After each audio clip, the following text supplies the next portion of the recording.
la passerelle de... Merci. La passerelle de la plateforme de la communauté des acteurs de l'économie circulaire en région. On vous enverra évidemment le lien pour visionner le replay et pour télécharger le support de présentation. Voilà. Comme je le disais, donc si vous pouviez couper vos micros et si vous ne le faites pas, on vous le fera d'office pour pas qu'il y ait de bruit parasite. Et étant donné le nombre de participants et la densité des informations qui vont être présentées, là, on ne va pas avoir la possibilité d'avoir des échanges en direct avec des prises de parole. En revanche, n'hésitez pas à poser vos questions ou à poser vos commentaires dans la discussion. Si on a la possibilité, on répondra en temps réel. Et sinon, de toute façon, on note les questions et on vous répondra ultérieurement par mail. Voilà, donc n'hésitez pas à interagir quand même si c'est par le fil de discussion. Merci. Laurent, si tu peux avancer, s'il te plaît. Merci. Donc, on aura cinq parties principales dans cette présentation. Donc, on va vous présenter, c'est le cœur du webinaire, pardon, on va vous présenter l'organisation de la collecte et du traitement en Occitanie et puis les résultats sur les coûts et performances de l'année 2019, avec ensuite quelques chiffres relatifs à l'évolution depuis 2019 pour les chiffres qui sont actuellement disponibles. Et on enclenchera derrière sur ce qui nous fait proposer des leviers d'optimisation spécifiques à la région Occitanie par rapport au panorama complet du service tel qu'il est dispensé actuellement et les possibilités d'accompagnement par l'ADEME et la région. Voilà, et quelques perspectives pour la suite du travail. Alors, pour vous rappeler juste, mais vous connaissez ça très bien, les enjeux autour de la connaissance des coûts. Donc, l'ADEME a décidé de renforcer en 2020, enfin de mettre l'accent vraiment sur l'accompagnement à l'utilisation de la matrice des coûts pour mieux connaître et surtout piloter les coûts du service, avec un objectif qu'on s'était fixé à 100% des matrices 2019 validées sur Sinoé, parce qu'avant, en les dernières données 2016, on était à peu près à 50% de la population régionale qui était couverte pour des collectivités qui rentraient dans un dispositif complètement volontaire. Là, on est allé chercher les EPCI qui n'étaient pas rentrés dans la démarche pour faire les matrices à leur place ou les accompagner à faire. Donc, on a une couverture bien meilleure. Et donc, on a là pour cela déployé des moyens importants. Alors, c'est valable en Occitanie, mais c'est vrai aussi France entière. On le verra un petit peu tout à l'heure. Laurent, si tu peux avancer, je vais vite parce que tout ça, vous le connaissez très bien. Sur le dispositif complet, donc l'ADEME propose de la formation, de l'aide au remplissage et de l'aide à l'analyse et à la valorisation du résultat. Parce que bien évidemment, ce n'est pas le tout de remplir la matrice, mais l'idée, c'est bien d'en faire un outil de pilotage en identifiant les principaux postes de charge et de voir les conséquences des actions qui ont été mises en place dans le temps.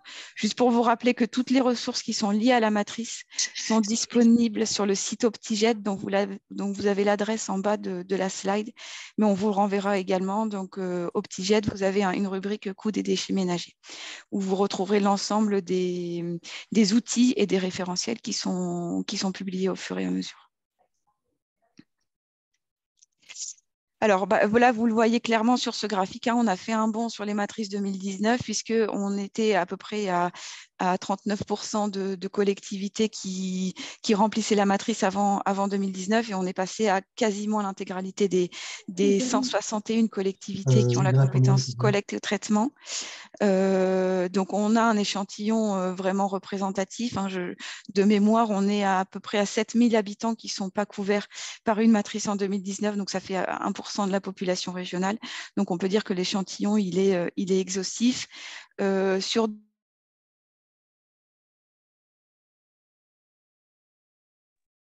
Du coup, moi, tu me désactives mon micro en même temps. Pardon. Je disais que donc 2019, on a atteint des très, très bons résultats puisqu'on est à quasiment l'intégralité des EPCI qui sont couverts par une matrice sur les données 2019. 2020, 2021, on n'atteint pas d'aussi bons chiffres. Voilà, il va falloir aussi qu'on continue à vous accompagner, notamment sur les matrices 2021, pour permettre aussi de voir l'évolution des coûts sur 3 ans. Voilà, donc on a quand même 160 collectivités. Je crois qu'on est un des départements de France à avoir le plus de collectivités à compétences collecte et traitement, et on verra sur la carte tout à l'heure de répartition des compétences. Laurence, voilà. Alors, en termes de, ben voilà, justement, la répartition au niveau national, on est plutôt pas mauvais puisque on a beaucoup de collectivités, hein, je vous le dis, beaucoup de PCI, et on est quand même, on est dans les meilleurs en termes de résultats sur les données 2019, avec la région Grand Est et bon, la collectivité de Corse aussi, mais où il y a évidemment beaucoup moins de collectivités en termes de compétences déchets. Donc voilà, c'était pour vous dire que on est, voilà, tout, au niveau France entière, on a un échantillon qui est très représentatif de la situation. Encore quelques matrices à valider en Île-de-France et avec des populations importantes. Donc le référentiel 2019 devrait, national, hein, pardon, devrait être publié très prochainement. Voilà. Donc au niveau national, on est à 80% de couverture en termes de population. Oui, si tu peux avancer, Laurent, s'il te plaît. Merci. Donc en Occitanie, depuis fin 2020, on a organisé près de 80 réunions de restitution à l'échelle d'un EPCI, hein, essentiellement les EPCI de collecte, à destination des élus, puisque c'est bien ça la cible aujourd'hui, et peut-être parmi vous, y a-t-il des élus aujourd'hui, je l'espère. Voilà, l'idée c'est de faire partager aux élus les principaux résultats qui concernent la collectivité en question et qui peuvent être mis en lumière par rapport à des collectivités de typologie comparable, que ce soit au niveau régional et au niveau national. D'ailleurs, oui, je ne l'ai pas dit, hein, mais tout à l'heure, la présentation des coûts et des performances en Occitanie sera systématiquement mise en lumière des résultats, que ce soit en médiane ou en moyenne pondérée par la population, des résultats donc régionaux et nationaux par typologie équivalente. On a également réalisé des réunions de restitution à l'échelle départementale. Donc, on en a fait 13 depuis le début de l'accompagnement. Et puis, des journées avec les techniciens, cette fois des services déchets, pour vous apprendre à prendre en main le fichier évolution qui va vous faciliter l'analyse des résultats, notamment avec la réalisation très simple, très facile, très facilitée de graphiques permettant l'évolution des résultats par flux d'une année sur l'autre.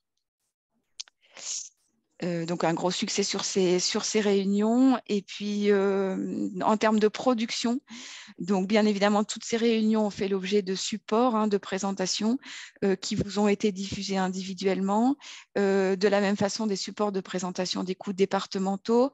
La plaquette de synthèse, une plaquette de 4 pages qui avait été élaborée sur les données 2016 est en cours de mise à jour avec les données 2019. Donc notre prestataire y travaille actuellement, donc j'espère la publier d'ici les prochaines semaines. Indigo a aussi réalisé une fiche de synthèse de chaque syndicat de traitement qui a été diffusée à ces syndicats. Et nous allons aussi publier, là c'est en cours de finalisation, le référentiel régional des coûts 2019 complet, dont on va vous restituer aujourd'hui les principaux résultats. Mais vous aurez le rapport complet qui sera mis à disposition toujours sur Optiged, avec l'ensemble des cartographies qui concernent tous les flux, qu'on ne peut évidemment pas vous présenter aujourd'hui. Aujourd'hui, on va se focaliser sur les flux OMR, papier emballageur vert, déchetterie et tout flux. Mais on ne pourra pas voir les autres flux, faute de temps. Mais vous aurez toutes les données à disposition dans ce rapport au format PDF. Et bien sûr, le support de présentation d'aujourd'hui. Voilà, donc je passe la parole à Laurent. Je voulais juste dire, je ne l'ai pas précisé, que c'est Indigo qui a accompagné toutes les collectivités d'Occitanie depuis 2 ans, sauf sur le département de la Lozère, où c'est Thierry Aubry du cabinet Adéquat qui a accompagné les collectivités lozériennes, notamment au travers du travail et de l'animation qui a été mis en place par le SD2E. Alors, je ne sais pas si Thierry est là, mais en tout cas, si tu es connecté, j'en profite pour te remercier pour le travail réalisé, de même qu'Indigo depuis 2 ans. Donc, je passe la parole à Laurent. Oui, pardon. Non. Je passe la parole à Laurent pour la restitution des principaux résultats des coûts et performances.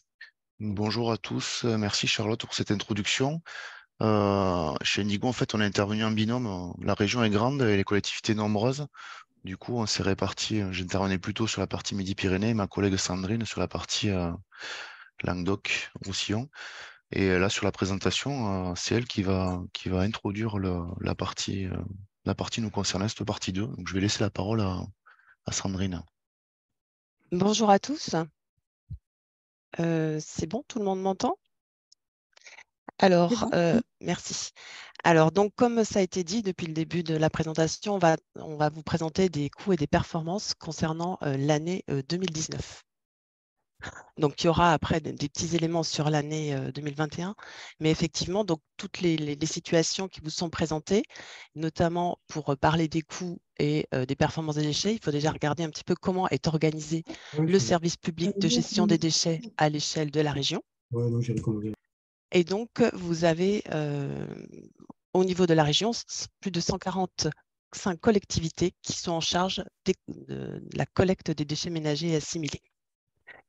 Donc, on est arrivé pour l'année 2019 à une quasi-totalité des matrices réalisées. Donc, on a 141 matrices validées pour l'année 2019. Donc, sur la carte qui vous est présentée, en fait, vous avez l'ensemble des EPCI à compétences collecte et qui sont indiqués avec leur typologie. Donc, la typologie est définie par l'ADEME au niveau national. Il y a différents critères qui sont pris en compte, notamment la densité de population, le nombre de lits touristiques, le nombre de résidences secondaires. Tous ces éléments-là permettent de classifier les collectivités selon des typologies. Donc, c'est ce que vous avez sur la carte. Donc, on voit qu'au niveau de l'Occitanie, on a préférentiellement en fait des collectivités qui vont être très diversifiées, une majorité de collectivités rurales, donc c'est la couleur, on va dire, orange foncé, en nombre de PCI, mais en termes de... Mais on a quand même des collectivités urbaines qui représentent un pourcentage de population important, dont les 3 principales métropoles de la région. Mais ce qui fait qu'à l'échelle de l'Occitanie, en fait, on va qualifier la région un habitat mixte à dominante rurale. Donc, il faut noter aussi que sur la région, on a quand même 29 collectivités qui sont classées en touristique, ce qui fait que ça a un impact notamment au niveau de la population, puisque donc pour la matrice des coûts, on va systématiquement travailler avec la population municipale, donc qui est de 5,6 millions d'habitants en 2019. Mais on a quand même tenu compte aussi dans l'analyse des habitants DGF, donc qui sont de 6,4 millions pour l'année 2019. Dernier point, par rapport à ces EPCI qui ont compétences collecte, majoritairement, ce sont des communautés de communes et il y a également des syndicats, donc 28 syndicats qui ont compétences collecte. On verra après qu'il y en a certains qui ont aussi compétences collecte et traitement, donc, mais majoritairement donc, des communautés de communes. Petit point, donc sur la carte, vous aviez des traits assurés que vous reverrez sur d'autres cartes. Donc, c'est les collectivités pour lesquelles nous n'avons pas de matrice validée. Voilà, donc ça, c'était par rapport à la compétence collecte. Quand on va sur la compétence traitement, donc là, on a aussi des choses très diversifiées à l'échelle de la région, puisqu'on va avoir à la fois des syndicats, des syndicats départementaux. Donc là, il y a 5 syndicats départementaux au niveau de la région, notamment dans la Lozère, dans l'Aveyron, dans dans le Lot, on a Trigone, on a le CIDETOM 66 et on a le SNTD 65. Et à l'inverse, on va avoir des départements beaucoup plus morcelés dans lesquels on va avoir des collectivités qui ont notamment gardé les compétences collecte et traitement, et puis d'autres syndicats qui ne sont pas départementaux, mais de taille moins importante. Donc, on a des départements comme le Gard ou l'Hérault, ou le Tarn, ou le 31, pardon, la Haute-Garonne, où on va là avoir des EPCI à compétences traitement encore en nombre important. Et on peut aussi noter que dans le département du Gard, qui est particulier, on a des EPCI à compétences collecte qui adhèrent à plusieurs syndicats de traitement. Alors voilà, donc une situation très différente selon les départements. Et ce que je vous disais aussi tout à l'heure, c'est qu'il y a quand même 2 EPCI qui ont compétences, 2 syndicats qui ont compétences collecte et traitement avec des compétences collecte un peu à la carte, donc qui sont le Covaldem dans l'Aude et le Smectum du Planturel dans l'Ardèche. Non, l'Ardèche, dans l'Ariège, pardon. Donc voilà pour la situation au niveau des traitements. Alors c'est vrai qu'au niveau EPCI, collecte et traitement, ça a peu bougé entre l'année 2019 et la situation actuelle. Donc c'est toujours à peu près d'actualité. Donc là, quand on a vu qui organisait et gérait la gestion des déchets, maintenant on va vous parler des coûts et de savoir ce qu'on prend en compte dans la notion des coûts. Alors, tout d'abord, sur la gestion des déchets, on va avoir des charges de collecte et de traitement des déchets qui représentent à l'échelle de la région 857 millions d'euros en 2019, soit environ 148 euros par habitant. Je redis toujours, là, on est sur des habitants municipaux. À ces charges, on va pouvoir enlever des produits industriels donc, qui correspondent principalement aux ventes de matériaux, aux ventes d'énergie que vous avez sur vos installations, de par vos collectes sélectives, de par la récupération de matières en déchetterie, etc. On va enlever des soutiens, les soutiens qui proviennent donc des éco-organismes, et puis d'autres aides, des subventions que vous pouvez avoir de la région, de l'État et autres. Et ça, c'est l'ensemble de ces recettes représente 96 millions d'euros, soit 100 euros par habitant, ce qui fait un coût, ce qu'on appelle le coût aidé. Mais ça, je pense que j'apprends rien à personne sur cette notion de coût aidé. Donc, on est à 131 euros par habitant hors taxe. À ces 131, il faut néanmoins rajouter la TVA pour un certain nombre de collectivités, et c'est la majorité des collectivités qui sont en Occitanie de par leur mode de financement, on y reviendra après. Donc, on rajoute à peu près 8 euros par habitant, et donc on arrive à un coût aidé TTC de 139 euros par habitant. En regard de ce coût, donc résiduel pour la collectivité, pour le financement du service, donc les EPCI vont aller chercher des contributions auprès pour couvrir le service. Donc, dans les contributions, on a principalement la taxe enlèvement des ordures ménagères. On a très peu de redevances d'enlèvement des ordures ménagères. Et puis, on va avoir pour les syndicats qui ont compétence des contributions. Et donc là, on arrive à 827 millions d'euros. Donc, un peu plus que le coût aidé TTC qui était à 807. Donc, c'est ce qu'on appelle ce qui représente le taux de couverture du service. Donc, globalement, pour l'année 2019, à l'échelle de la région Occitanie, on a donc un service qui est bien financé par l'ensemble des contributions qui sont appelées. J'essaie de suivre. Vous Alors, voyez actuellement l'écran de Laurent Couste. Vous pouvez désactiver le son des personnes, s'il vous plaît. Oui. Merci. Donc, pour expliquer ensuite le niveau des coûts qu'on va avoir donc au niveau de l'Occitanie, il y a 2 principaux éléments qui contribuent à ce coût, c'est-à-dire le service que vous allez apporter à vos usagers et les quantités de déchets que vous allez collecter. Donc, quand on parle de quantité de services aux usagers, ça veut dire les types de flux que vous prenez en charge,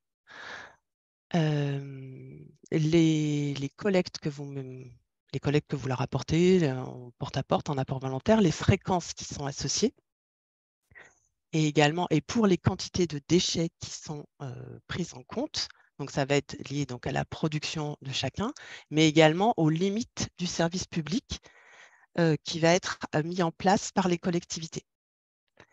On parle de limite du service public dans le sens où toutes les collectivités, théoriquement, doivent définir dans leur règlement de collecte une limite au-delà de laquelle elles disent, ben voilà, moi en tant que collectivité, j'ai compétence pour collecter les déchets ménagers et les assimiler, je les prends, mais jusqu'à un certain seuil, jusqu'à un certain niveau.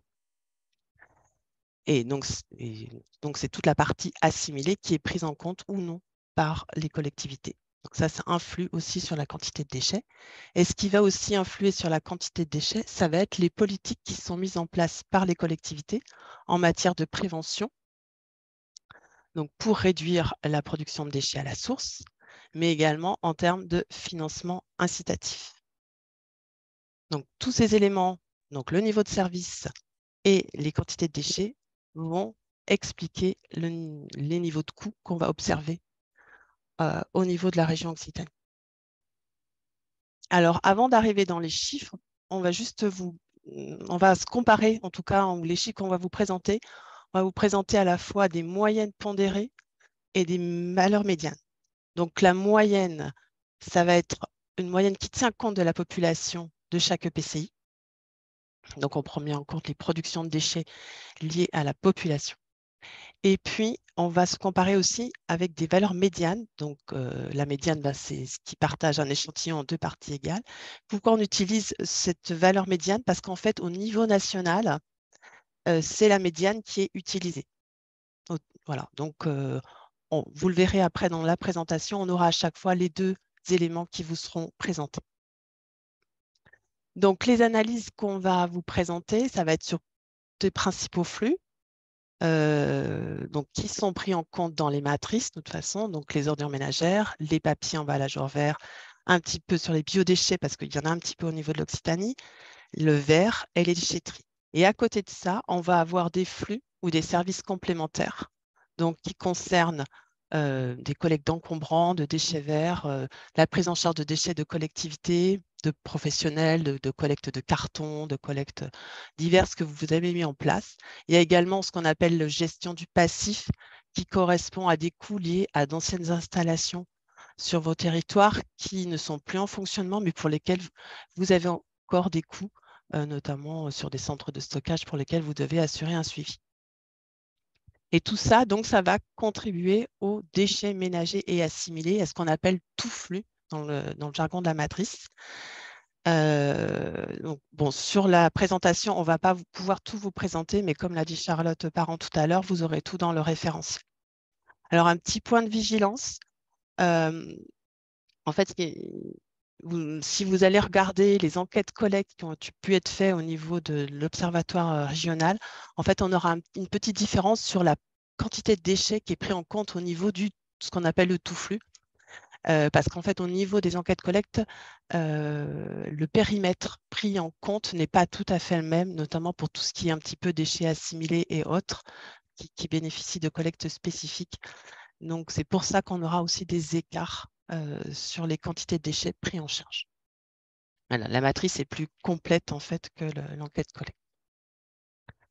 Donc là, on va arriver dans la présentation des performances et des coûts aidés pour les principaux flux. Et on va commencer par le flux des ordures ménagères résiduelles.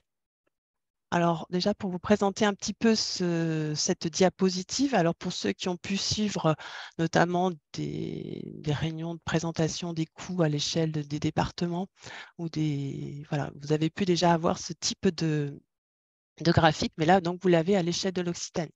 Alors, le petit tableau qui est en dessus donc, présente les valeurs donc, médianes au niveau de la France, donc qui sont issus de ce qu'on appelle le générateur des coûts, donc qui a été extrait en mois de décembre 2022. Donc, ce qui fait qu'on a vraiment la majorité des matrices, en tout cas 2019, qui sont intégrées dans ce référentiel, même si ce n'est pas encore complet.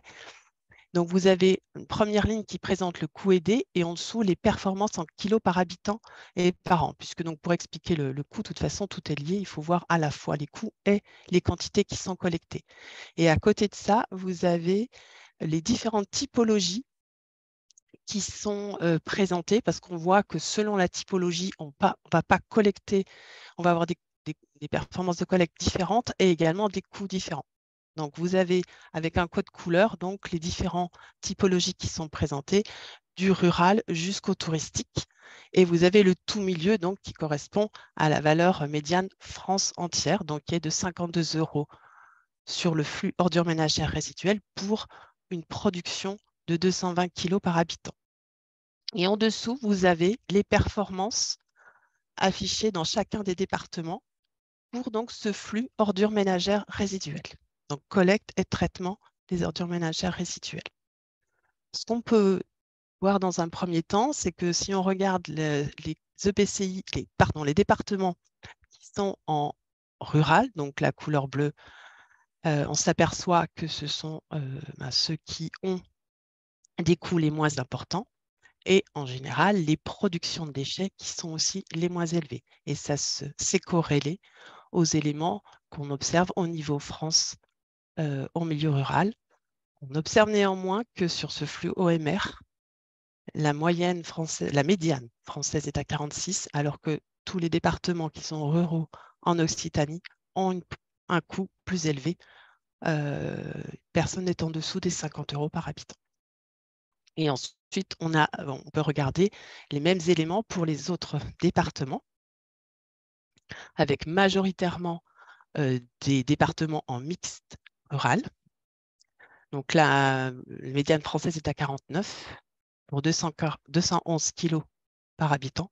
Et on voit que tous les départements de l'Occitanie qui sont sur cette classification ont des productions de déchets d'ordures ménagères résiduelles beaucoup plus importantes, voire beaucoup plus importantes, et des coûts qui également sont plus élevés.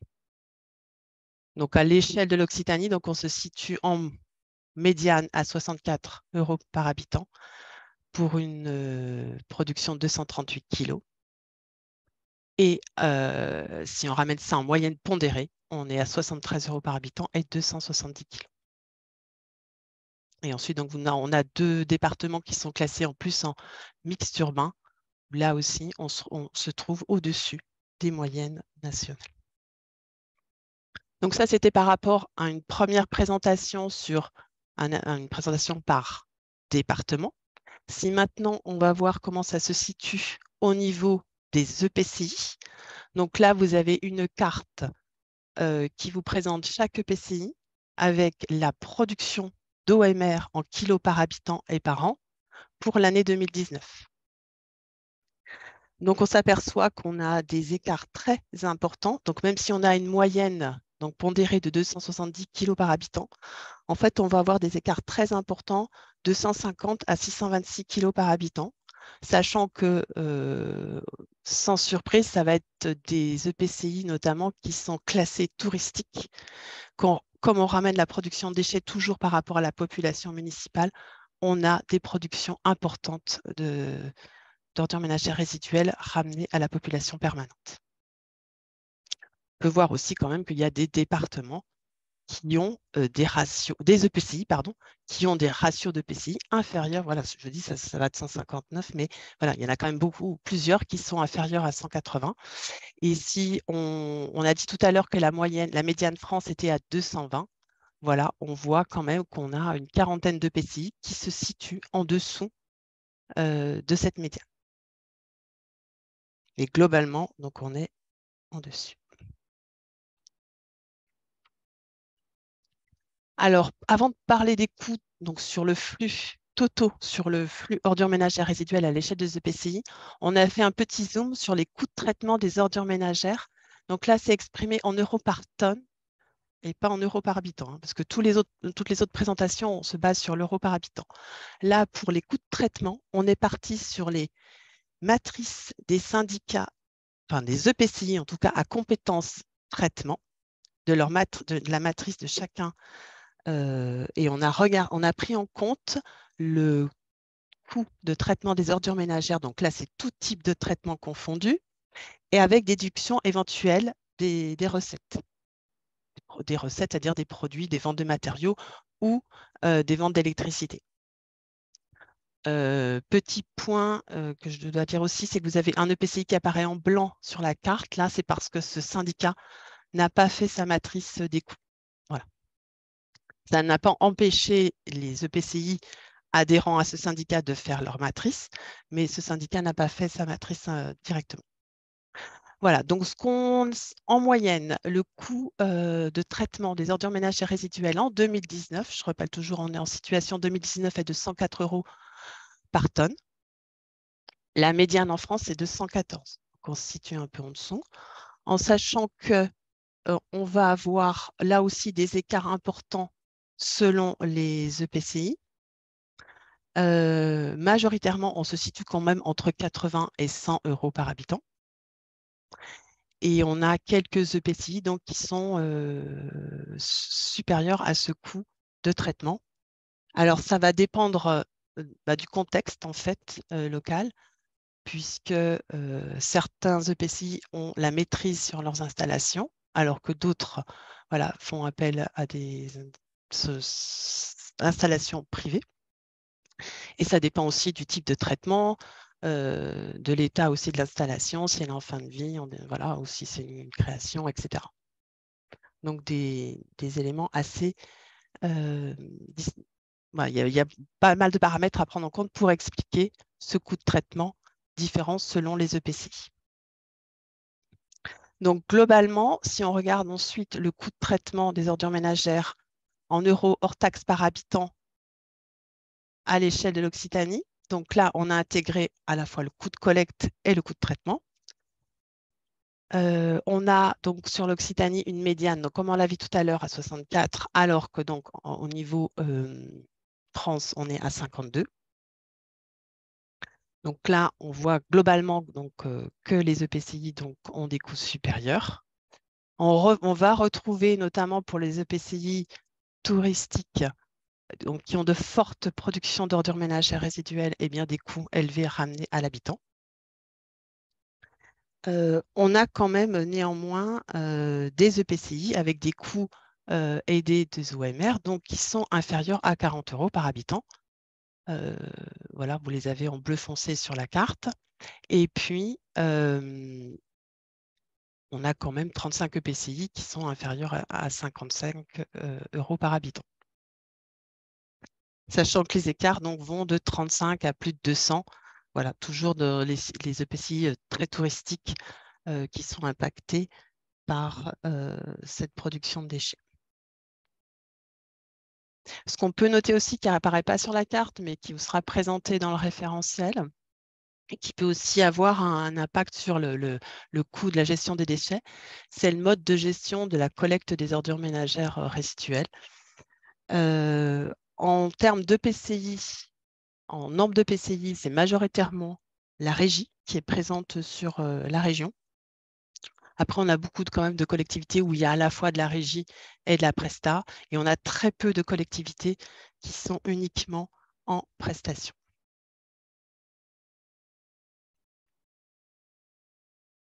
Donc voilà pour ces éléments sur les ordures ménagères. Donc on va avoir la même réflexion sur les performances et coûts aidés au niveau des PEHV, donc ce sont les papiers et emballages hors verre. Donc là, on a au niveau France des coûts aidés qui en moyenne sont à 11 € et donc ça varie entre 10 et 16 € par habitant. Et puis des performances qui varient entre 50 et 54 kg par habitant.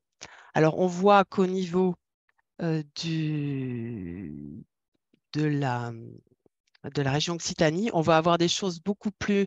on est à peu près autour de 50 kg par habitant, mais on est quand même beaucoup plus... En général, on est au-dessus de cette moyenne.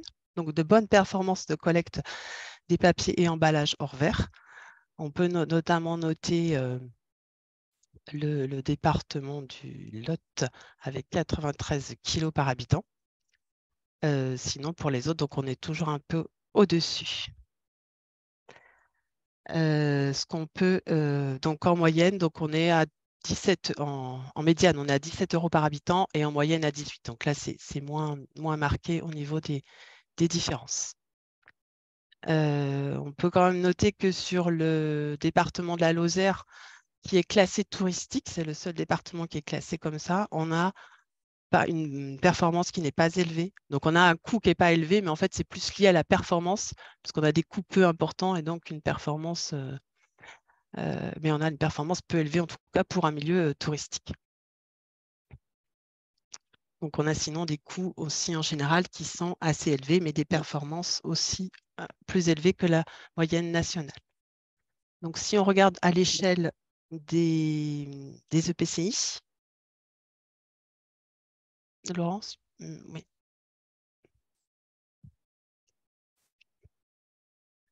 Voilà. Alors, en termes de performance de collecte, donc là, vous avez le détail des kilos par habitant pour chaque EPCI. Et donc, on retrouve là le département du Lot avec une forte production de déchets, enfin, taux de collecte en tout cas des emballages et des papiers hors verre. Ce qu'on peut aussi dire, c'est que voilà, il y a encore beaucoup de PCI qui ont des performances inférieures à 40 kg par habitant, donc des marges de progression importantes au niveau de ces collectivités. Oui, tu peux passer sur la diapo sur les coûts. On est revenu en arrière. Alors là, c'était le... Bon, très bien, voilà, parfait. Donc là, on est sur le coût aidé global, collecte et traitement des papiers emballages hors verre. Donc, comme on l'a dit tout à l'heure, ce qu'on voit, c'est que le département du loft qui a un coût apparaît avec un coût élevé, mais il faut aussi tenir compte de la quantité de déchets qui est pris en charge. Et sur ce département, on a une forte production, donc ce qui explique que le coût soit également plus important. Après, ce qu'il faut voir aussi derrière, donc au niveau du coût, donc globalement, on voit que c'est élevé. Il faut se tenir compte de l'organisation du service qui est mis en place. Donc, sur la région, on a majoritairement un schéma de collecte en multimatériaux, mais il y a également un petit peu de collectivités qui sont en papier, emballage séparé. Après, il faut voir aussi les fréquences de collecte qui sont associées à ces services. Et il y a également les coûts de tri qui vont impacter, et ils sont très différents selon les collectivités, puisqu'on va de 100 à plus de 300 € la tonne selon les EPCI. Et globalement, au niveau du coût aidé, on en a, voilà, ça va de 2 à 40 € par habitant. Dépendant vraiment donc, des quantités, mais également des modes de collecte et de coûts de tri qui sont mis en place. Ce qui va aussi impacter, de toute façon, c'est qu'au niveau de la performance, les soutiens sont aussi liés, donc ça impacte aussi sur le coût global des papiers emballages hors verre. Voilà ce qu'on pouvait dire. On peut peut-être passer à la suite. Alors, on va juste vous faire rapidement le coût aidé des biodéchets.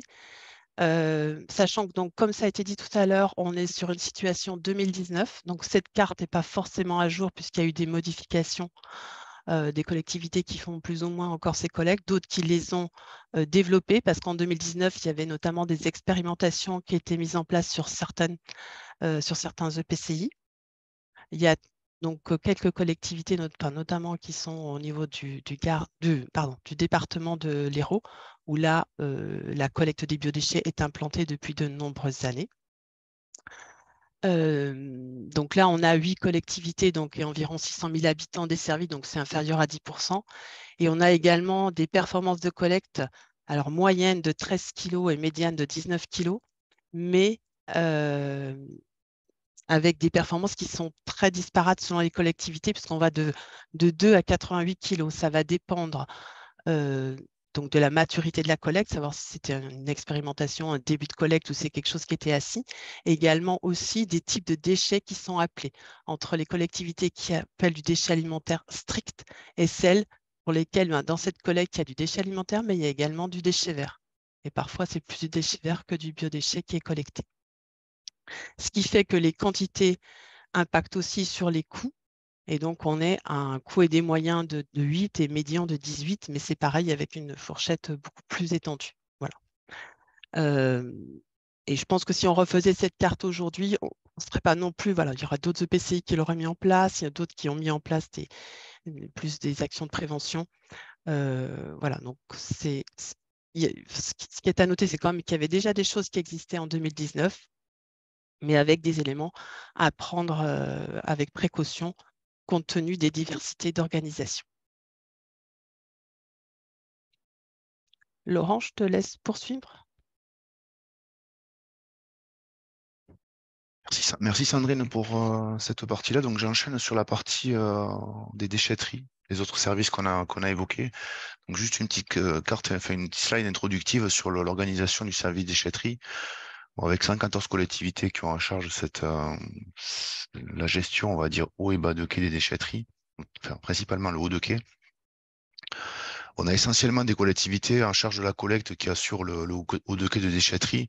À quelques rares exceptions, on a quelques syndicats départementaux ou syndicats de traitement qui prennent en charge également le réseau de déchetterie départementale, comme dans le Lot, le Tarn et en partie dans le Gers. Et sur Centre-Hérault également, on a un syndicat qui gère ces déchetteries-là. Au niveau on a plus de 550 déchetteries publiques du coup en place sur le département. On est en moyenne à une déchetterie pour 10 500 habitants. On a des grosses disparités entre départements finalement, mais liées au contexte, à la densité de population. Donc on a des départements finalement, on a un réseau de déchetterie qui est calé sur l'étendue des territoires, mais qui dessert peu d'habitants. C'est le cas en Lozère avec une déchetterie pour 3200 habitants. Et d'autres départements où c'est beaucoup plus urbanisé et finalement on a des déchetteries qui desservent plus de 20 000 habitants comme sur la Haute-Garonne. En France, on a une déchetterie pour 14 000 habitants en moyenne. Donc on a plutôt un réseau de déchetterie au niveau régional assez dense en termes d'équipement en place, quoi. Et globalement, on a entre 4 à 5 déchetteries gérées par collectivité en charge de cette compétence. Donc voilà un peu pour la partie introductive. La carte, en fait, représente les territoires en charge de la compétence déchetterie. Donc, vous avez les délimitations des territoires. Vous aurez une carte également avec les déchetteries, mais on n'a pas mis les deux ensemble, c'est un peu illisible. Si on regarde maintenant au niveau des résultats, je ne vais pas vous présenter les cartes, mais vous les aurez dans le rapport final. Donc on revient sur la présentation des performances par département et au niveau régional. Au niveau des déchetteries, ce qu'on peut dire sur la partie performance au niveau des quantités, c'est que globalement, on a quand même des performances de collecte qui sont majoritairement inférieures à ce qu'on observe au niveau national. À quelques exceptions près, comme le département du Lot, où effectivement on a une quantité importante collectée. Globalement, quels que soient les territoires, on a plutôt un peu moins de déchets collectés en déchetterie que sur les moyennes nationales. On verra sur les slides après, sur les autres flux, que les autres flux, les services complémentaires, ils viennent compléter, on va dire, ce service déchetterie. Donc sur les quantités plutôt inférieures à ce qu'on observe au niveau national, quelles que soient les typologies. Par contre, au niveau des coûts aidés, des déchetteries, là, en valeur, effectivement, on est plutôt sur des coûts aidés qui sont majoritairement effectivement supérieurs aux références nationales. Donc en lien avec ces éléments-là, on a vu en termes de densité du réseau qu'on avait plutôt un réseau dense de déchetterie. Donc ça veut dire derrière des charges fixes et des charges de fonctionnement qui sont moins mutualisées et moins optimisées, avec un peu plus d'équipement. Et également, on peut avoir comme élément de réflexion sur la partie coût de transport-traitement, qui pourrait également expliquer ces coûts légèrement supérieurs sur cette partie déchetterie.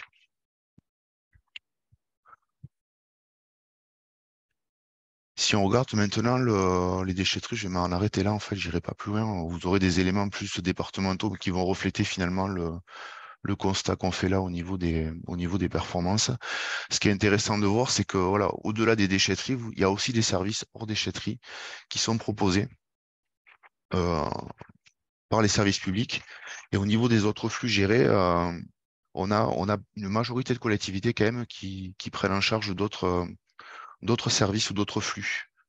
Ça représente à peu près 78% des collectivités de l'échantillon finalement qui auront en plus des ordures ménagères, collecte sélective et déchetterie, notre service, un autre flux complémentaire pris en charge. Et il y a 90% de la population des collectivités qui en sont concernées. Au niveau des performances sur ces autres flux, ça représente en moyenne 51 kg de déchets supplémentaires pris en charge par le service public. Et en valeur médiane, on est sur 13 kg. On voit effectivement que c'est plutôt les collectivités urbaines et semi-urbaines qui proposent en plus des déchetteries des services complémentaires. Et sur les quantités, ce qui est intéressant, c'est de voir la répartition. Au niveau quantitatif, on a dans ces autres flux, qu'est-ce qu'on va y retrouver? Il y a 36%, ça va être du déchet des professionnels. donc des services de collecte des déchets des professionnels. Donc, ça peut être des collectes de carton, mais on va y retrouver aussi pas mal de collectes ou de déchets des pros déposés sur les installations, soit des installations dédiées. On a quelques déchetteries professionnelles sur le département, gérées par les collectivités, mais également des installations de traitement où on a effectivement des dépôts de déchets professionnels directement sur ces équipements, plateformes de compostage, incinérateurs, avec des déchets du coup facturés aux collectivités. On va retrouver derrière les déchets des pros les déchets verts, hors déchetterie, du coup. On a encore pas mal de collectivités où on a des collectes de déchets verts hors déchetterie. Bon, vous retrouvez les trois premières finalement. L'Ariège en 2019 était dans ce cas de figure-là, avec des collectes de déchets verts en plus des déchetteries. Dans le 31, on retrouve encore pas mal de collectivités qui proposent des services similaires, qui sont concernés par ça. On va retrouver également derrière les déchets des collectivités. 12% de ces 11 kilos, c'est des déchets des collectivités. Juste devant les déchets les encombrants, hors déchetterie. Donc on a effectivement pas mal de services complémentaires qui viennent se rajouter. On voit qu'au niveau des performances de collecte, elles sont plus ou moins similaires finalement à ce qu'on observe au niveau national quand on regarde la moyenne, la médiane régionale, et qu'on s'intéresse aux moyennes par typologie. Vous ne l'avez pas dans ce graphique-là, mais vous le retrouvez dans le rapport global. On est à peu près sur les ordres de grandeur par typologie. Au niveau des coûts, par contre, au niveau des coûts aidés, donc ça représente 5,3 euros par habitant en valeur moyenne et 3 euros par habitant en médiane. On a des coûts qui sont quasiment équivalents sur les collectivités urbaines par rapport aux moyennes nationales. Et par contre, sur les collectivités rurales, on a plutôt des coûts inférieurs. Sur la majorité des collectivités rurales, on a plutôt des services déchetterie qui finalement gèrent toute cette partie de déchets occasionnels. On a très peu finalement de services complémentaires pour les déchets verts ou les encombrants. Il reste quelques éléments sur le passif, des fois qui viennent compléter les dépenses. Et au niveau du coût aidé, si on le regarde par flux géré, donc arrive en premier flux en termes budgétaires, les déchets verts hors déchetterie, 22% du coût aidé, c'est du déchet vert. Rapidement derrière, on voit les encombrants, 21%. Du coût aidé, c'est pour la gestion des encombrants hors déchetterie. Les déchets des professionnels qui représentent une part importante en quantité, finalement, en coût aidé, ça représente 17% du coût aidé. Et derrière, on a aussi les biodéchets sur la partie autres flux. 13%, c'est les biodéchets. Au niveau national, pour l'instant, dans les autres flux, dans les éléments de référence, les biodéchets sont intégrés. Donc, on les a intégrés également dans votre référentiel. Donc, voilà pour la partie autres flux. Si on s'intéresse maintenant globalement au coût aidé, aux performances au niveau régional, tout département confondu. Donc le coût aidé, il s'élève en moyenne à 131 euros. Ce qui est intéressant, c'est de voir comment il se répartit en fonction des flux. Donc on voit que, sans grande surprise, le flux ordures ménagères est le flux principal en termes budgétaires. Donc il représente 56% du coût aidé global. 73 euros, vous retrouvez la moyenne qu'on a. Effectivement, on a des données qui sont des coûts qui sont finalement le reflet de ce qu'on a vu précédemment avec Sandrine, avec des coûts pour la collectivité et les ordures ménagères supérieures à ce qu'on observe au niveau national, y compris en moyenne, effectivement, sur la partie autres flux. On a des services, effectivement, sur les collectivités urbaines un peu supérieurs, donc on a ce 8% qui viennent surabonder. Sur la partie quantitative, on voit qu'en termes de répartition, les ordures ménagères représentent encore la grosse part et arrivent derrière les déchetteries et les collectes sélectives.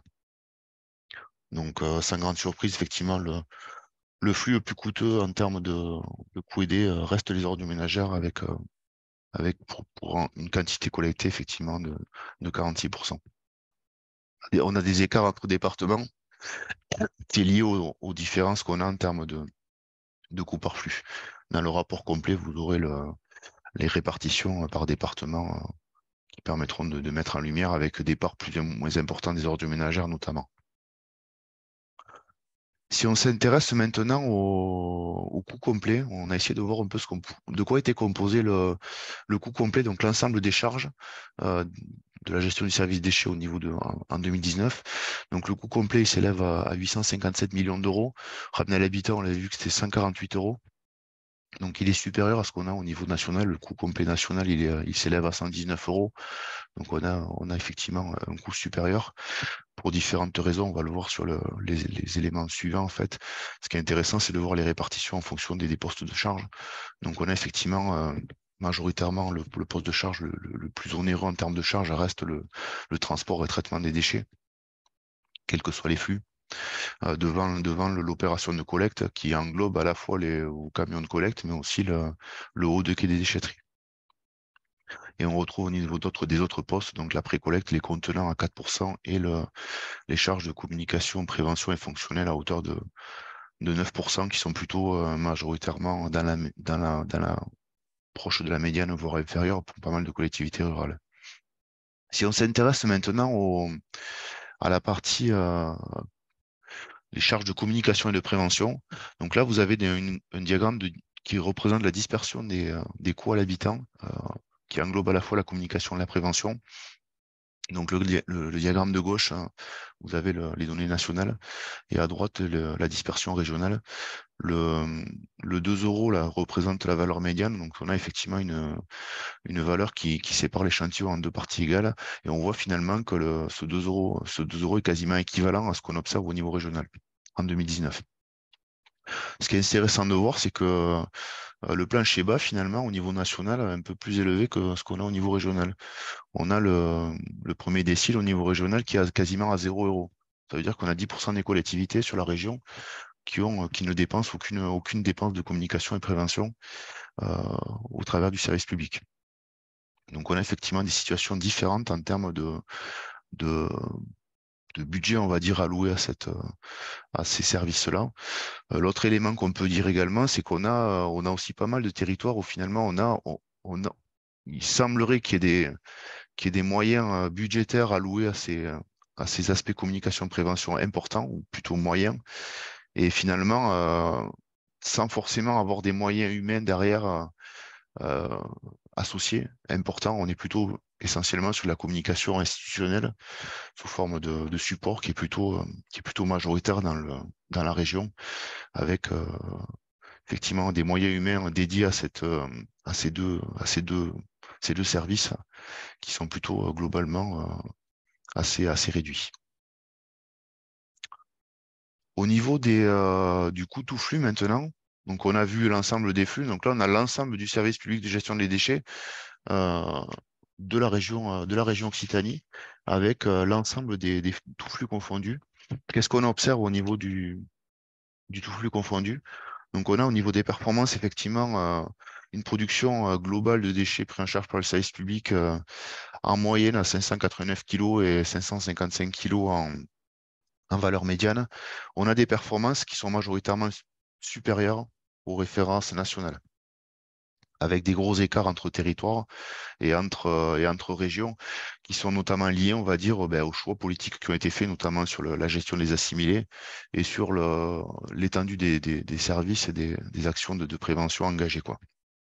Au niveau du coût aidé, tout flux, 131 euros par habitant en valeur moyenne et 119 en valeur médiane. On a des écarts importants entre collectivités également. Et les coûts aidés, globalement, sur la partie touristique, ils sont quasiment équivalents à ce qu'on observe au niveau national.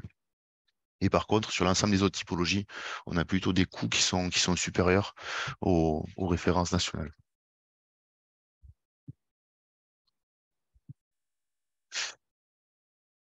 Donc au niveau de la carte, qu'est-ce que ça... Vous avez du coup la représentation à l'échelle de chaque collectivité en charge de la compétence collecte, avec la retranscription des coûts et des tout-flux, qui reflète finalement ces éléments-là. On voit qu'il y a un vrai lien finalement entre les quantités d'OMR et les coûts de traitement des ordures ménagères, avec finalement l'addition finale et le coût finalement à supporter. Donc on a un vrai lien finalement sur les quantités d'OMR collectées et le coût des OMR qui va venir impacter majoritairement ces résultats, quoi. Et on a quelques collectivités qui sont en dessous de 80 euros par habitant, ou dans la tranche basse, on va dire, majoritairement des secteurs ruraux qui sont dans les fourchettes basses, quoi. Autre représentation des résultats en termes de nuages de points. Donc vous avez en ordonnée le coût aidé tout flux et en abscisse la quantité d'OMR collectée, on va dire. Il y a une vraie liaison entre les deux. Finalement, vous voyez que plus on collecte d'ordures ménagères, plus le coût finalement aidé tout flux est important, étant donné la part importante du coût aidé associé aux ordures ménagères. Et vous avez les représentations de différentes collectivités en fonction de leur typologie. On a quelques collectivités qui sont tout en bas à gauche, qui sont plutôt dans les bons élèves, majoritairement des collectivités rurales qui sont sur les coûts inférieurs, avec quelques rares exceptions. On voit que sur les 3 collectivités tout à gauche, on est sur les collectivités qui ont soit mis en place la collecte, une tarification incitative, soit qui ont déployé la collecte des biodéchets également, qui ont permis effectivement d'extraire une grosse partie des OMR. Après, on est sur des collectivités qui ont mis en place l'incitativité depuis peu de temps et qui effectivement ont encore un coût aidé relativement important, avec des contextes territoriaux et notamment de traitement des ordures ménagères qui les impactent également de manière importante. Voilà pour la partie des coûts. Vous aurez des éléments plus détaillés sur le rapport annuel, le rapport complet qui vous sera remis. Si on regarde maintenant la partie financement, donc là, il y a une représentation cartographique, on est à l'échelle des EPCI assurant la fiscalité propre. Donc, pour effectivement identifier, on va dire, le mode de financement sur les périmètres des syndicats, effectivement, eux appellent des contributions et leurs adhérents appellent l'atome ou la Rome en fonction des choix qui ont été faits. Sur la situation de 2019, on est sur un financement du service public qui est majoritairement perçu au travers de l'atome. 95% de la population est sur un financement à l'atome. On est sur 86% en France. Donc on a quand même une légère différence avec la moyenne nationale. On voit que la Rome représente une part moins importante, avec moins de 4% de la population qui est sur un financement à la Rome, avec effectivement plus d'une dizaine, moins d'une vingtaine de collectivités qui sont sur ce financement-là. Ce qui est intéressant de voir, c'est aussi le HURE, qui représente les collectivités qui ont instauré la redevance spéciale. Donc la redevance spéciale a été instaurée par plus de 80% des collectivités qui sont censées l'avoir instaurée, donc collectivités qui sont sur un financement à l'atome ou au budget général. Par contre, on a des grosses disparités en termes de modalités d'instauration de la redevance spéciale. En moyenne, elle représente 3,5% des contributions en valeur médiane. Et on a des écarts, on a des collectivités où ça représente quasiment 0%, 0,1% de la contribution, c'est la redevance spéciale. Donc, avec des tarifs, une application, on va dire, très, très résiduelle. Et d'autres où on est à plus de 13% des contributions qui sont appelées au travers de la redevance spéciale. Les contextes également vont expliquer ces écarts, notamment les collectivités touristiques où la partie assimilée et redevable de la redevance spéciale sont plus importants. Et le dernier élément qu'on voulait présenter sur ce graphique-là, c'était les collectivités en financement incitatif. Donc en 2019, on a uniquement 5 collectivités en effectif en financement incitatif, donc qui représentent environ 4% de la population. Donc on n'est pas dans les régions les plus dynamiques sur ce sujet-là, avec uniquement ces 5 collectivités. Au niveau on avait vu le taux de couverture, Sandrine vous a montré que le taux de couverture, on était en moyenne au niveau régional à 103% en 2019, en médiane à 102%. Là, vous avez la représentation du taux de couverture moyen par département, avec également quelques disparités. On voit que globalement, on est assez proche finalement des 100% pour la majorité des collectivités. On est autour de 100% en 2019. Et en fonction des typologies, on est assez proche finalement des valeurs médianes françaises par typologie également au niveau régional. Donc il y a quelques collectivités en 2019 qui étaient au-delà d'un 50%, qui est un peu la barre haute. Mais j'imagine que ces mêmes collectivités en 2022 seront plus proches de 100 que supérieures encore à 115% de toute couverture. Voilà pour la partie financement. Ce qui est intéressant de voir au niveau régional, c'est également de pouvoir se comparer à d'autres régions, comment on se situe au niveau des performances de collecte des ordures ménagères et comment on se situe sur le coût aidé global. Donc là, vous avez une représentation des valeurs médianes régionales sur les performances de collecte des ordures ménagères à gauche et sur le coût aidé tout flux à droite, avec voilà, plutôt des productions de déchets importantes et des coûts aidés importants aussi sur la région Occitanie, Provence-Alpes-Côte d'Azur et la région Île-de-France, notamment sur la partie production d'OMR. Et on a en termes de régions qui sont plutôt des bons élèves sur la gestion des déchets en termes de production d'OMR et de coûts aidés, qui sont plutôt des régions ayant développé le financement incitatif, mais ayant, on va dire, optimisé de manière importante leurs services publics, donc sur la région Pays de la Loire, le Grand Est et Bourgogne-Franche-Comté. Au niveau des facteurs expliquant les coûts un peu plus élevés en Occitanie, qu'est-ce qu'on pourrait avoir comme élément d'explication? On a un contexte avec pas mal de collectivités touristiques. Donc, on a quand même 10% de la population totale qui est sur des territoires touristiques. On a 29 collectivités. On a vu en termes de population DGF que ça représente quand même une part presque 600 000 équivalents habitants. Donc, ça va venir impacter effectivement nos quantités de déchets, forcément derrière le coût du service. Donc, c'est un premier élément d'explication. Le deuxième élément qui va venir également expliquer un certain nombre de choses, c'est le niveau de service élevé. On a plutôt un niveau de service élevé au niveau de la région, avec souvent des collectes et des fréquences plus nombreuses sur les OMA, notamment sur les papiers emballages hors verre. On a vu que sur ce service-là, on est plutôt sur les services de proximité. Donc, c'est des services de collecte souvent en porte-à-porte, en regroupement également. Et on a quelques collectivités qui ont déployé de l'apport volontaire, mais ça reste quand même marginal, notamment sur les secteurs ruraux. On a plutôt privilégié le regroupement. Et puis, on a fait le choix au niveau régional de plutôt avoir des collectes en mélange. Donc, effectivement, qui facilite le geste de tri, mais qui, en termes de budget et de coûts, sont un peu plus chers que uniquement de l'apport volontaire, donc que ce soit en collecte ou en tri sur les centres de tri. On avait également, vous avez vu, le maillage important de déchetterie, qui était également un élément important, avec des conditions voilà, plus ou moins strictes au niveau de l'accueil. Et on a également pas mal de nombreux services complémentaires qu'on avait vus, notamment sur les secteurs urbains, sur la partie déchets verts et encombrants qui viennent également se rajouter aux autres flux, et notamment sur la partie passif également, qui, pour certains départements, viennent se rajouter au reste en fait. Au niveau des périmètres, on a un périmètre également majoritairement large du service public. Donc c'est également un choix politique qui a été fait, hein. On a une part importante de déchets assimilés qui est pris en charge par le service public. On a très peu de limitations volumétriques du service public dans la région. On collecte toutes les collectivités, notamment secteurs ruraux, collectent tous les producteurs de déchets, y compris les centres commerciaux, sur leur périmètre, sans forcément avoir mis de limite, voire avoir appliqué un financement complémentaire au travers d'une redevance spéciale.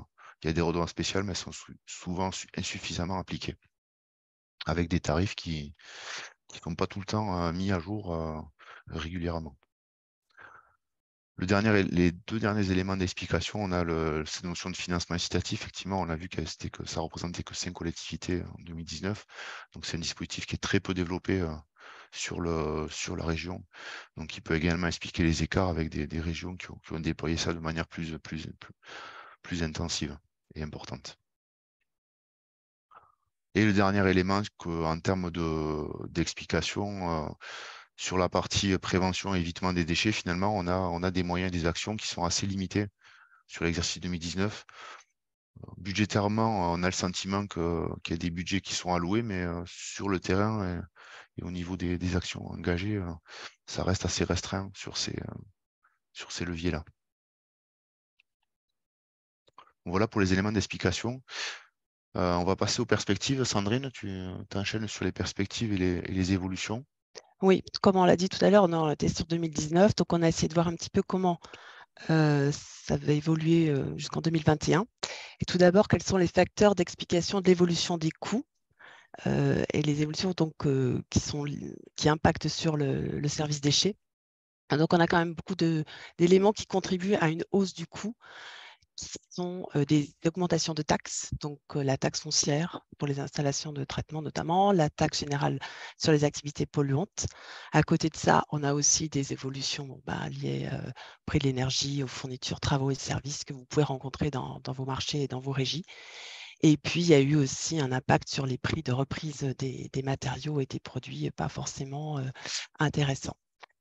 À contrario, on a quand même eu une diminution de la TVA qui est réduite maintenant sur les prestations qui conduisent à une valorisation en matière organique des déchets.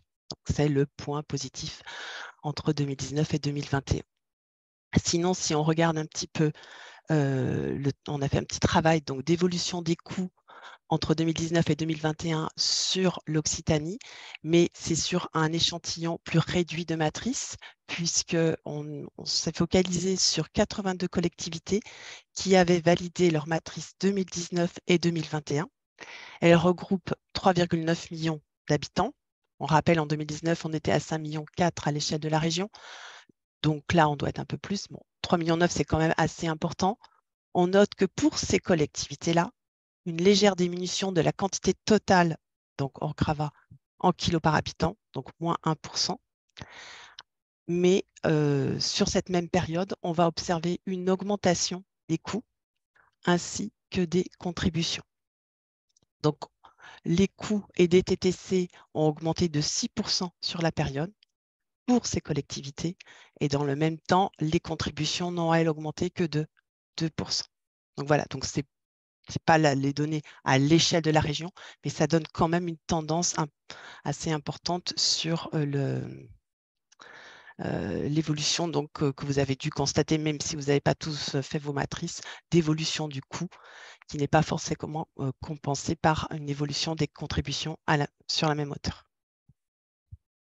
Donc, je te relaisse la parole sur les leviers d'optimisation.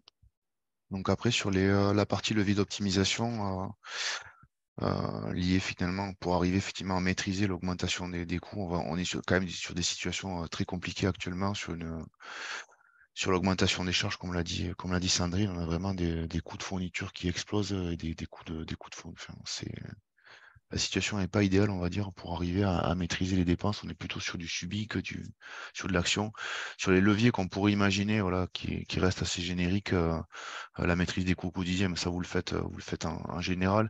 L'action de développer les actions de prévention et communication auprès des usagers. Donc on a vu qu'il y avait budgétairement, ça semblait être bon sur le département. On a quelques collectivités où il y a peu de moyens mobilisés sur ça. Donc il y a des efforts à faire sur ces éléments-là que vous allez engager indirectement au travers d'un levier associé à la génération du tri à la source des biodéchets. Donc on va avoir des actions aussi sur cet élément-là. L'extension des consignes de tri à tous les plastiques a permis également, j'imagine, d'engager également des actions de communication au-delà du seul tri sélectif. Les autres sujets qui en termes de levier qui sont envisageables, le sujet déchetterie, même si en ratio chez nous ça représente peu de quantité, mais on a des enjeux sur certains flux, notamment sur la partie déchets verts, qui est souvent indiquée avec des gestions spécifiques. On a encore majoritairement un secteur rural et des associations qui peuvent se faire et qui se font dans pas mal de secteurs ruraux avec le monde agricole qui permet de limiter ou d'avoir une gestion locale de ce flux-là quand on le collecte, quoi. Au-delà de la collecte, effectivement, le meilleur déchet, c'est celui qu'on collecte pas. Donc les opérations d'évitement, voire de réduction des accueils pour éviter d'avoir de la tonte de stade qui est amenée en déchetterie sont aussi des actions qui sont liées finalement aux actions de prévention. Les autres éléments d'action, le tri à la source des biodéchets, on est sur la partie compostage individuel, voire collecte séparative qui va être déployée sur les différentes collectivités sur la région avec des solutions différentes qui ont été retenues en fonction des départements. L'optimisation des collectes, c'est le nerf de la guerre finalement de chacun de vos territoires, d'essayer autant que possible d'arriver à rationaliser les collectes, les distances parcourues et les kilomètres pour arriver à limiter autant que possible l'impact de l'augmentation des carburants, notamment qui viennent surabonder les dépenses. Le périmètre du service public par rapport aux déchets non ménagers, ça je pense que c'est un vrai sujet sur le département, sur la région, en termes de prise en charge. On a effectivement la partie assimilée reste à l'appréciation de chaque collectivité en charge du service public. Donc, c'est aux politiques, effectivement, et aux directeurs de service de définir jusqu'à quel moment on considère que le déchet est assimilable aux déchets ménagers. Et ce levier-là, il est important, effectivement, sur la partie ordures ménagères, mais également sur le sujet des déchetteries. Les autres leviers, c'est lié plus au syndicat de traitement, donc sur l'évolution des filières de valorisation et traitement. Donc, c'est des éléments aussi clés, finalement. On voit les coûts 2019 et ils vont être amplifiés en 2021. Finalement, la maîtrise des installations de traitement est maintenant la clé, en fait, on va dire, pour arriver à éviter une explosion des coûts. Et on a des situations différentes entre territoires sur ce sujet-là. Le dernier levier, systématiquement, enfin, le financement incitatif, donc qui peut également être un levier avec effectivement une mise en œuvre complexe avec un déploiement qui doit être bien réfléchi, un portage politique fort sur ce sujet-là pour arriver à le mettre en œuvre. L'autre élément qu'on voulait vous évoquer, en plus de ces leviers, c'était vous évoquer ces éléments qu'on va pouvoir extraire. Vous êtes engagé sur le remplissage de matrices, vous saisissez les matrices dans Sinoé. Le travail de l'ADEME maintenant qui commence à être engagé, c'est derrière de vous donner de la matière en fait en termes de résultats. Donc là, c'est un retour, on va dire, de données issues du générateur, donc des données 2021, où on est venu sélectionner finalement des collectivités en charge de la compétence collecte. Et on est venu sélectionner celle qui avait mis en place une collecte en porte-à-porte des ordures ménagères. Et on a différencié en fait en fonction des fréquences de cette collecte-là et du financement ou pas incitatif mis en œuvre, les résultats qu'ils avaient en termes de performance d'ordures ménagères, performance globale des déchets ménagers et du coût aidé global. Donc ça permet d'avoir une indication sur un échantillon. Ça ne veut pas dire que si vous êtes sur la première colonne, vous basculez directement sur l'autre. Ça vous permet d'avoir une situation sur un échantillon et de pouvoir voir effectivement où vous vous situez. On vous a mis en bas du coup les quelques collectivités plus ou moins régionales ou proches qui sont en fonction qui sont sur les différents dispositifs. Et le nombre de collectivités présentes dans cet échantillon. Toujours pareil, l'échantillon, plus on réduit l'échantillon, plus finalement il est peu représentatif. Donc c'est à prendre ça permet d'avoir des éléments indicatifs, mais à prendre toujours avec prudence sur l'étendue des territoires. Donc ça, c'est ce genre de dispositif. L'idée, c'est que l'ADEME, à terme, vous permettre d'avoir accès à ces éléments-là et que vous puissiez avoir de la matière en termes de comparaison. Voilà pour la partie des coûts. Je pense qu'on a passé un peu plus de temps que prévu. J'ai essayé de rattraper un petit peu le retard. Je vais passer la main maintenant à la région, Benoît et Bruno, sur les accompagnements régionaux et ADEME qui sont proposés, au travers notamment de l'optimisation des services. On prend la main. Merci, hein. Merci Laurent, merci Sandrine pour votre présentation très riche, plein de chiffres. Ça fait un peu beaucoup, mais il faudra effectivement prendre le temps de revenir dessus pour vraiment exploiter chacun de son côté au mieux tous ces chiffres-là, mais c'est vraiment très éclairant et merci. Donc là, on voulait profiter effectivement de ce moment, de ce webinaire, nous, de notre côté région, pour vous représenter un petit peu nos axes d'intervention et comment on vous accompagne, vous, collectivités, au mieux justement dans la recherche de l'optimisation, de la prévention et de l'optimisation de votre service collecte et du traitement. Donc, ces slides qu'on va vous montrer, vous les avez tous plus ou moins déjà vus, mais c'est toujours bon de vous les rappeler. Donc, le but, c'est d'accélérer la transition vers une économie plus circulaire, hein, en réduisant les déchets ultimes, hein. Donc, nous, notre guide, c'est donc le Pacte vert, c'est le PRPGD, c'est le plan régional d'action en faveur de l'économie circulaire, hein, c'est nos documents guides. parce que la région est effectivement autorité planificatrice des déchets, mais c'est aussi, au-delà de ce rôle de planificateur, la volonté d'accompagner, comme on le disait, au travers de deux axes d'action et de soutien, le financement et l'accompagnement technique. Voilà. Donc, on est présent avec vous sur le sujet déchets, on est présent avec vous sur les sujets économie circulaire, mais on est aussi présent auprès des acteurs, des autres acteurs économiques, les associations, les entreprises qui œuvrent dans ce domaine-là. Voilà. Et donc, du coup, on est là aussi, et notamment avec l'ADEME et nos autres partenaires, pour animer un petit peu les différents réseaux qui vont concourir à travailler ensemble, évoluer ensemble sur ces deux sujets-là. Laurent, si tu veux bien basculer sur la slide suivante. Voilà. Donc les réseaux, justement, c'est le dernier point que je vous évoquais. Les réseaux qu'on a pu mettre en place avec donc notamment l'ADEME et puis les autres acteurs investis dans la communauté régionale des acteurs de l'économie circulaire. Vous voyez, c'est un petit peu tous ces réseaux que je pense que vous connaissez déjà, hein, depuis le réseau régional des achats responsables, qui est le tout dernier, mais pas le moins important, effectivement, qui permet de se poser des questions en termes d'achat responsable et d'apporter des réponses grâce à l'animation réalisée par Cinétique. Et donc, du coup, derrière, sur la plateforme Cyclope que vous connaissez, plateforme des acteurs de l'économie circulaire, on met à disposition de la ressource, des informations, de l'agenda, des échanges, un annuaire des membres autour de tous les sujets qui animent votre quotidien. Donc, avant tout, le réseau régional du service public de gestion des déchets, mais aussi des choses plus thématiques autour du BTP, autour de l'EIT, autour du plastique, autour de l'éco-conception, l'EFC, les biodéchets et ainsi de suite, hein.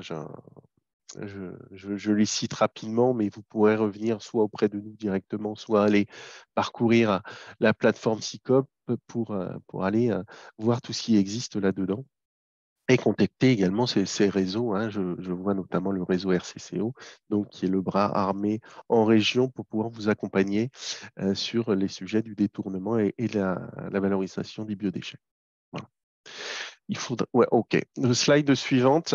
Laurent, si tu veux bien, voilà. Donc, très rapidement, derrière, au-delà de l'accompagnement technique et l'animation, c'est donc l'accompagnement financier. Là, on a essayé de vous détailler un petit peu depuis 2018 et les premiers budgets qu'on a pu allouer à ces sujets de déchets, économie circulaire.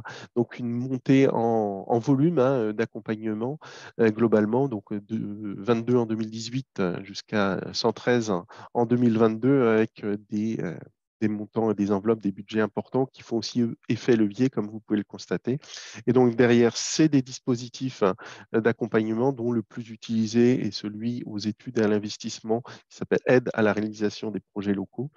Et plus ponctuellement, effectivement, on a lancé, que ce soit tout seul ou avec l'ADEME, des appels à projets autour du BTP, autour des biodéchets, les budgets participatifs en 2020, et puis les derniers nés, et notamment l'appel à candidature Nouveaux Territoires engagés 2021, session 2021 et 2022 pour accompagner donc les territoires qui veulent s'engager plus avant sur la prévention. Voilà, sur le premier bloc. Slide suivante. Donc, cet appel à candidature, il fait partie d'un parcours global qui a été voté l'an dernier, l'été dernier, autour de 3 blocs, donc la prévention, l'optimisation et puis la performance. Donc la prévention, je viens de vous l'évoquer, c'est pour accompagner vraiment sur l'élaboration des PLP et la mise en place d'une stratégie de prévention pour réduire, pour prévenir. Derrière, optimisation et progrès, là, on est vraiment sur ce qu'évoquait Laurent, autour de la maîtrise des coûts et de l'amélioration des services, tout en maîtrisant effectivement les coûts de collecte et de gestion. Et puis derrière, PERF, c'est vraiment le bloc des très bons élèves pour aller plus loin au travers de démarches et d'études et d'investissements innovants. Voilà. Vous retrouverez tous les cahiers des charges de ces appels à candidature et même un webinaire de présentation qu'on avait fait l'été dernier sur Cyclope et sur les liens qui vous sont proposés ici. Si on peut passer à la suivante. Donc voilà, je reviens sur l'animation autour de ce sujet spécifique de la prévention et de l'optimisation. Donc sur Cyclope, encore une fois, la communauté réseau du service public de gestion des déchets.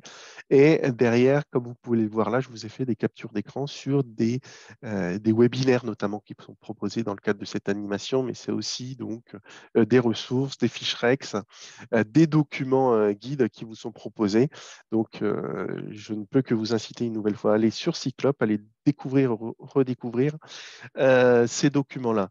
Et sur l'optimisation, là, on démarre cette animation avec un premier webinaire le 18 avril, dans lequel on vous proposera donc du coup notre méthodo, mais aussi une boîte à outils qu'on commence à élaborer côté région et puis avec nos partenaires.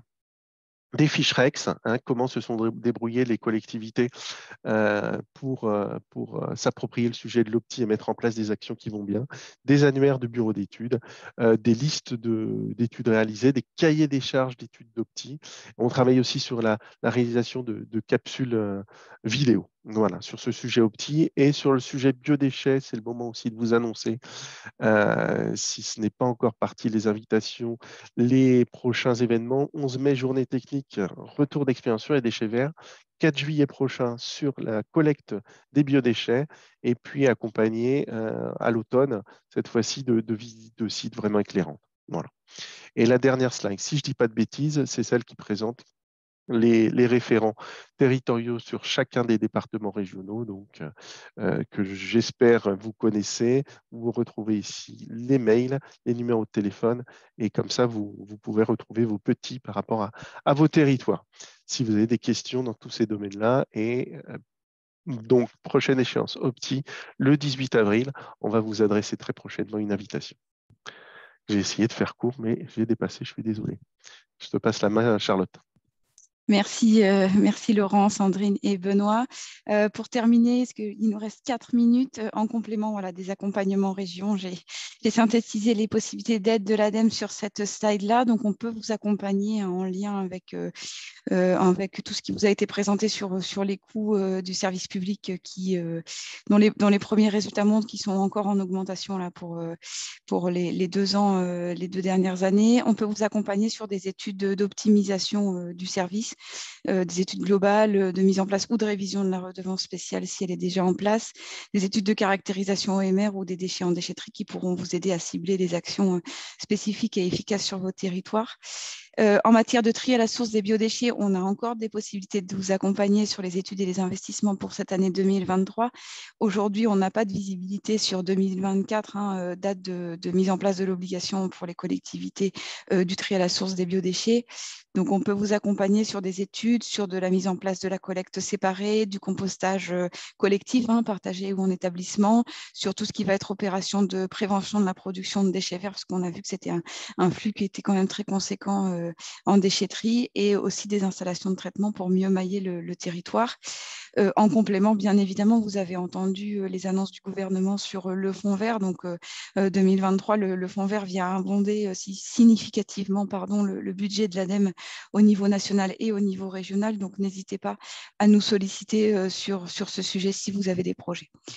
Voilà, en matière de tarification incitative, ça a été présenté rapidement, un vrai levier pour faire baisser rapidement les tonnages et maîtriser les coûts.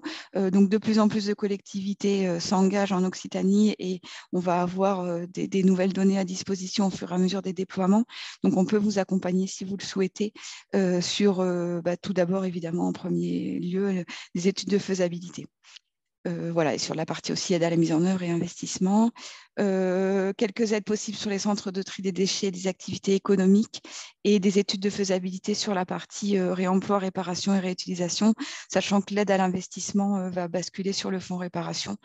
Voilà, alors toutes ces modalités d'aide sont définies précisément sur le site agirpourlatransition.indem.fr, mais n'hésitez pas à contacter votre référent départemental de l'ADEME pour tous ces sujets d'accompagnement technique et financier. Laurent, je te laisse avancer s'il te plaît. Merci. Et en matière de perspective, donc on va continuer côté ADEME nos prestations d'accompagnement, de votre accompagnement à vous autour de la formation, de l'aide au remplissage et surtout de la valorisation des résultats, parce que ça reste primordial. Donc la poursuite de l'accompagnement sur 3 ans avec un nouvel objectif de 100% de matrice 2022 qui soit validé. Ça nous permettra de faire une photo à l'instant 2019, une photo à l'instant 2022 et voir les évolutions. Et ça, c'est valable aussi au niveau national. Voilà, donc cet accompagnement, il va être porté par un bureau d'études qui est en cours de recrutement. Donc, on vous donnera les informations dès que possible. On va continuer, bien évidemment, à communiquer auprès de vous, notamment via la newsletter Matrice des coûts qu'on a mis en place depuis 2 ans. Et puis, voilà, Benoît l'a dit, prochaine date, le 18 avril, pour la future animation autour de l'optimisation du service de prévention et gestion des déchets, notamment avec des études d'optimisation. Et bien sûr, ce qu'il faut avoir en tête, c'est que nous sommes toujours à l'écoute de vos besoins. Si vous avez des besoins spécifiques, mais qui de toute façon pourront servir à toutes les collectivités en matière de connaissance des coûts et de valorisation des résultats, n'hésitez pas à venir vers nous, autant qu'on vous fasse des outils et des supports qui vous soient bénéfiques. Voilà, n'hésitez pas à revenir vers nous pour toute question, pour toute suggestion. On est à votre écoute. Et je termine en disant que toutes les données sur les coûts sont disponibles sur le site optijet.adem.fr. Voilà, je remets mon adresse mail sur le chat. Je voulais remercier tous les intervenants à ce webinaire, tous les participants. Alors, je suis désolée, ça a été quand même très descendant, mais il y avait beaucoup de données. Vous aurez l'intégralité du référentiel en version document sur le site Optiged. Et je voulais aussi remercier Thierry Aubry sur le département de la Lozère et un grand merci à tous les participants d'aujourd'hui. Je vous remets mon adresse mail et n'hésitez pas à nous contacter si besoin. Une très bonne journée à tout le monde et à bientôt. Merci. Bonne journée. Et on a tenu le timing, on est parfait.